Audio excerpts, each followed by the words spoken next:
Have you ever transcribed and learned to play a solo or a lick from one of your heroes? But when you play it, it doesn't sound quite right. It's not as good as the original. Now, there might be many reasons for this, but I think one of the main reasons is articulation. Good articulation can be the difference between this and this.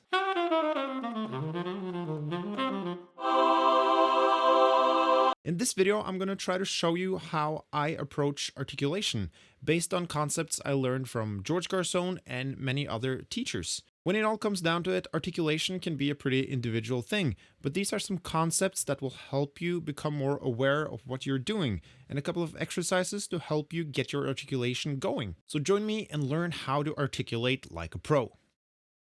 Before we dive into articulation, there are a couple of things we have to make sure we are doing. Now I'm going to show you how to do this on the saxophone, but stick with it if you're playing another instrument because the overall concept here is really applicable to anyone. I studied jazz saxophone at Berklee College of Music, and there I took lessons with one of the greatest saxophonists ever, George Garzone. He has taught many great saxophone players, and the first thing he does with new students is to take away their tongue completely.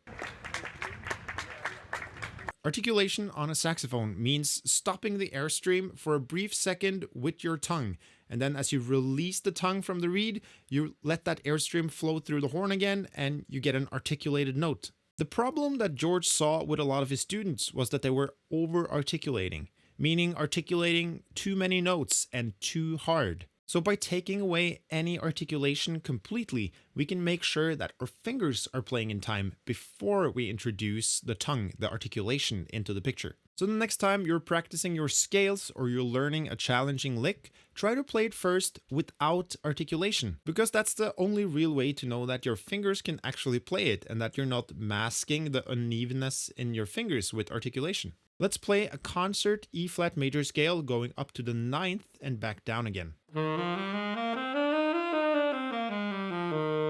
This isolates the timing in your fingers and it forces you to clean up your phrasing and your timing first before introducing articulation. Now, another important part of this step is that you have to have a solid airstream. Your air should be moving throughout the entire phrase. Even when you introduce articulation, there is no change in airstream. It's only the tongue cutting off the airstream when you're attacking a note.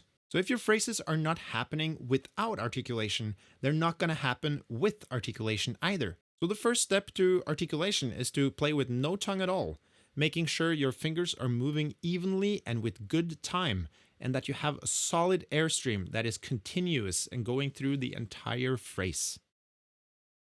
So now that we've made sure that we can play in time with good timing in our fingers, we can start to introduce some very light articulation. Now there are a couple of different ways that you can articulate on the saxophone, and you really have to experiment and figure out what works for you. The way George Garzone teaches articulation is to use almost the tip of the tongue, just slightly inward, saying da on the reed.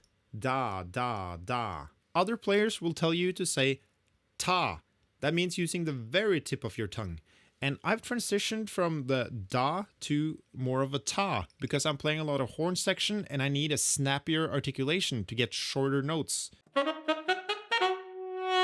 So there are some slight differences here in how subtle your attack will be. It might be easier to get a softer attack if you're saying da, which means articulating slightly further back on your tongue. However, I use the tip of my tongue and I've learned to soften that attack to make it work for me. So try to experiment and figure out what kind of articulation works for you and what gives you the attack that you want. So now we've talked about what part of the tongue is touching the reed. Now let's talk about that airstream, because the airstream needs to be continuous. We are only stopping the airstream with the tongue. The diaphragm and everything keeps pushing the air out, but the tongue is stopping the air from making a sound. So a good exercise for this would be to start by playing a note on the saxophone, and then stopping the sound with your tongue, but keeping the airstream going. And then releasing the tongue again and letting the note ring out through your saxophone again.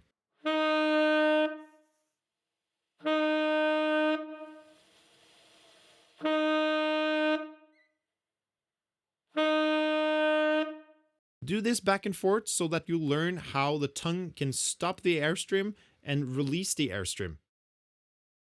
So now that you know how to articulate, let's start putting that articulation in time over your scales. To simplify things, I'm gonna divide articulation into 3 categories.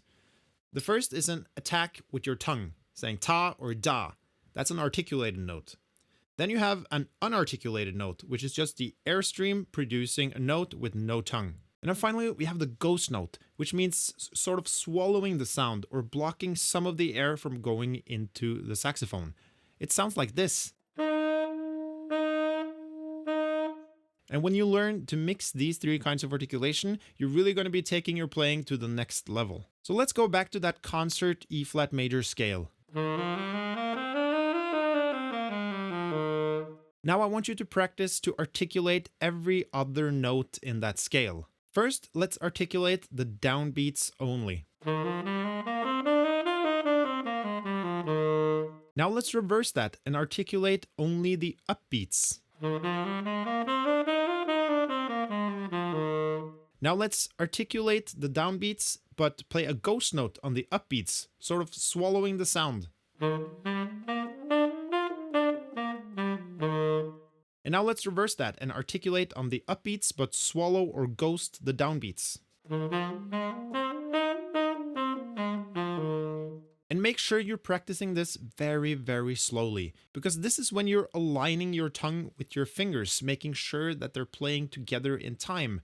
And if you can't do that at a slower tempo, you're going to be helpless in a faster tempo. So go slow, work with the metronome, and try to get that tongue to be super tight together with your fingers.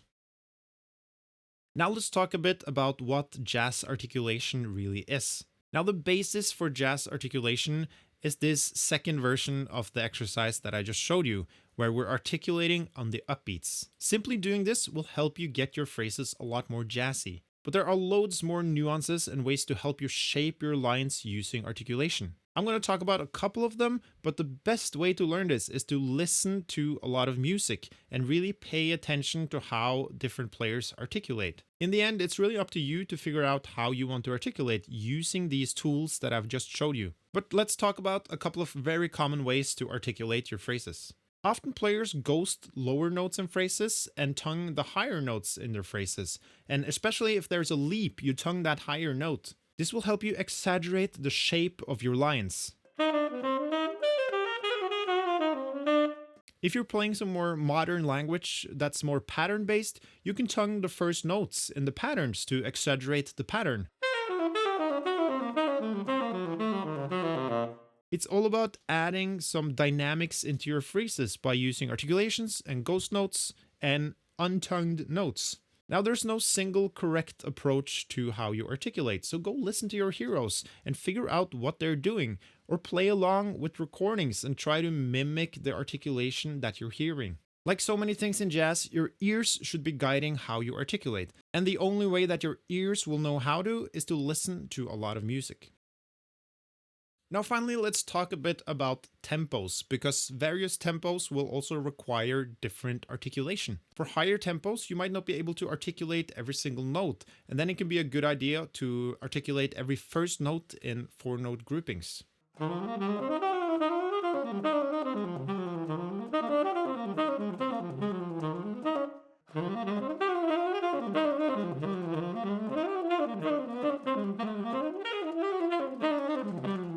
In a modern jazz approach, articulation is often used to replace swinging your 8 notes. This means playing even 8 notes and laying back, playing a bit behind the beat. And then by using articulation, you can make that work in a swing setting.